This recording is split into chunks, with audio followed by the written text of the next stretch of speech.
But first, we are marking the 3-year anniversary of the WHO's pandemic declaration, March 11th, 2020, a day many will never forget. And here's the thing, few of us had any idea what was in store. Death from COVID, life-altering illness, lockdowns, mandatory vaccinations, schools closed, long lineups for food, medication, and other essentials, empty store shelves, restricted and often no travel, isolation, job loss, economic instability, sickness, sadness, loneliness, fear of the unknown. But we got through it. And now, as we look at the pandemic in the rearview mirror, we ask ourselves, what have we learned, and are we prepared for the next global health emergency? Joining us now is Professor Raywat Deonandan, epidemiologist, COVID-19 science communicator, and associate professor at Ottawa University. Also, the father of a child who is about to turn 3. And Ray, welcome to the show.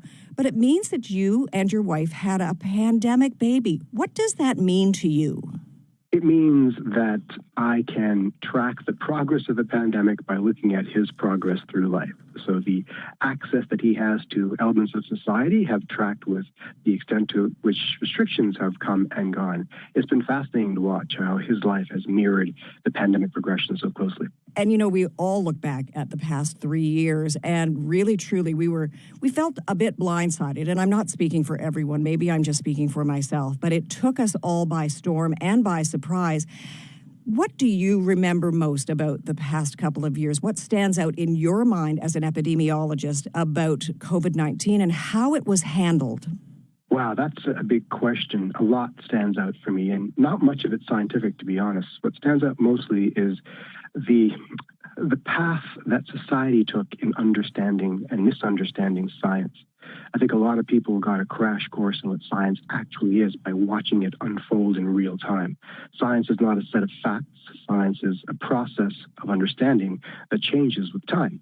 And I'm fond of telling my students, for example, that everything that I tell you now should be given the caveat, all of this is true until further notice, because knowledge evolves.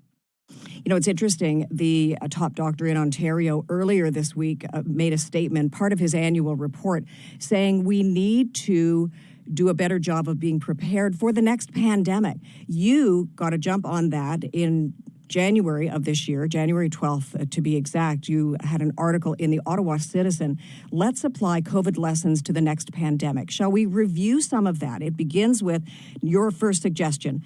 We must inoculate the public against pseudoscience. What do you mean by that? This is a huge one. So one of the things we did not anticipate as science communicators, let's back up for a second. My job as a science communicator, as I define it, is to just inform the public about the nature of an emergency, maybe tell them what they need to do and what the public health actors are doing about it, and possibly explain some of the underlying science. One thing we did not anticipate is the need to combat misinformation and disinformation. And that came at us very hard. So misinformation and pseudoscience is communicated via YouTube video. You can put a YouTube video up and it's viewed by millions of people in a matter of hours. Proper science undergoes peer review. It's slow. And by the time a paper comes out, the average number of people that reads that paper is like 2 or 3.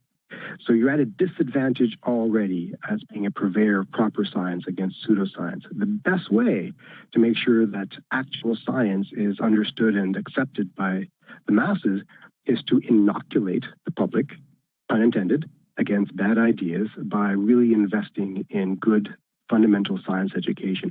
That takes years, if not decades, but we have to start now to get it done properly. Vaccine development must be kept live and nimble. I've never heard that description, nimble. What do you mean by that?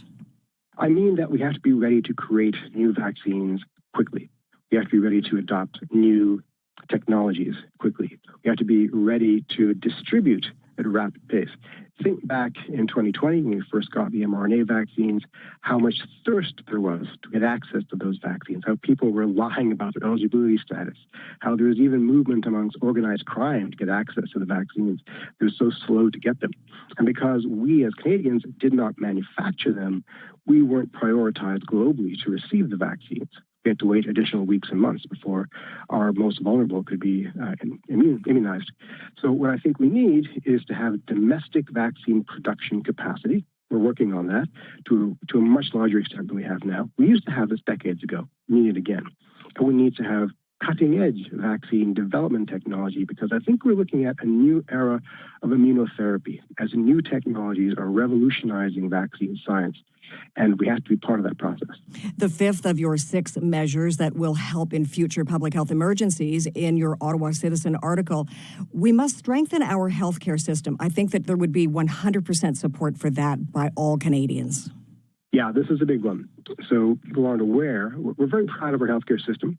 It's the envy of much of our continent. However, Canadians don't realize that we rank at the bottom half of OECD nations in terms of the number of beds per capita, the number of doctors per capita, the number of nurses per capita.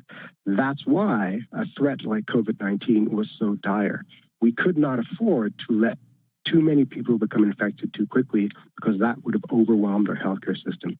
That's why we had lockdowns. Right? For no other reason, frankly. So in the future, if we want to avoid the kind of economic penalties and experiences that we endured, we have to have the capacity to absorb more people into our healthcare system. Nations like Germany were far more resilient because they have a lot more capacity. And capacity is not a bad thing. Even in times of non-emergency, it means people like you and me can get care more quickly. I want to talk about public health policies, and there's a quote from your article: pandemics have a way of exacerbating existing cracks in society. I think the two are linked, public health policies and cracks in society. I don't think there's any doubt about this, and I think everyone understands what I mean by that. Just look at the way in which we have much more divisiveness now than we did 3 years ago, ideologically, economically, societally, and so forth. Who suffered most during the pandemic? Well, those of lower income, those at the lower end of the socioeconomic scale, were the most likely to lose their jobs, the ones least able to protect themselves from infection. They had to ride the bus to work. They couldn't work from home. They couldn't take time off from work because they didn't have any sick days, and we needed to keep them working because they staffed our things like grocery stores that were essential. So on the one hand, they were the most put upon, and they were the most likely to become infected. So that cannot be allowed to happen again. Public health policy here actually made that worse, unintentionally so. So what we have to do is make sure that future policies are sensitive to these unintended consequences that have to do with the social determinants of health. Any new policy platform must have at its heart an understanding of the social determinants of health. I want to bookend what you've said by going way back. Ray, in your estimation, were there any early warning signs that we were about to face a pandemic? Well, yes. In December 2019, there was a couple of private enterprise pandemic monitoring companies that told their investors, look, we're looking at a pandemic. Absolutely we are. There are signs coming out of China that something unusual is happening, and we need to be alert to this. That doesn't mean that we had the resources to do anything really about it. I think we responded as best we could with the knowledge that we had. But I think there is no excuse for when this happens again for us not to be prepared to blunt the effects. At the very least, we should know it's happening earlier and be able to warn the population of what's coming. So having said everything that you have so far, are we in the right mindset? And I talk about we as society, but also governments. Are we putting together what is necessary to be prepared for the next global health emergency, or are we just saying, look, we got through this, life goes on, la, la, la, la, la? I think it's more the latter, frankly. There's some movement around the former, but not a lot. If you look back at SARS in 2003, I think that was, one of the lessons there was we didn't have a cohesive national public health response system, and so we created the Public Health Agency of Canada. Since then, we didn't really move a lot on that front. We're still communicating from public health units to the federal government via fax machine, 1990s technology. So we need to update a lot of the infrastructure, and I don't see a lot of movement on that front, frankly. What we have to do as well is combat the ideological divisions that exist that are, we still have this narrative that the pandemic was no big deal. It was a huge deal. So we have to fix that problem socially. Almost all of our problems are human-made right now. They aren't the disease driving our suffering. We're causing our own suffering, frankly. And this requires strong political leadership and public will. Are you optimistic about the future? And when I talk about your future, I think about your son. And that also begs the question, how will you describe to him his first 3 years of life on this planet when he's old enough to digest what you're saying? That's a loaded question. It depends on where we go next. If, in fact, we're looking down the barrel of an infectious disease apocalypse, I don't think we are. Then we may look back at these times as the glory days. But if we do everything right and we return to some semblance of 2019 heydays, then we can look back and say, these were the times where we learned to work together as a planet to fight back the coming age of infectious disease. There's a lot of things that we have to work on globally, including understanding the role of animal husbandry in these pandemics. So reimagining climate change, reimagining agriculture, reimagining globalization. All these things play a role in deriving the next pandemic. And what are you going to say to your son when he wants to hear about what happened during the pandemic? I'll tell him, we used to have this thing called civilization. Right. No, I'll tell him, because I'm an optimist, and I think we're going to get through this well, and we're going to strengthen our society accordingly.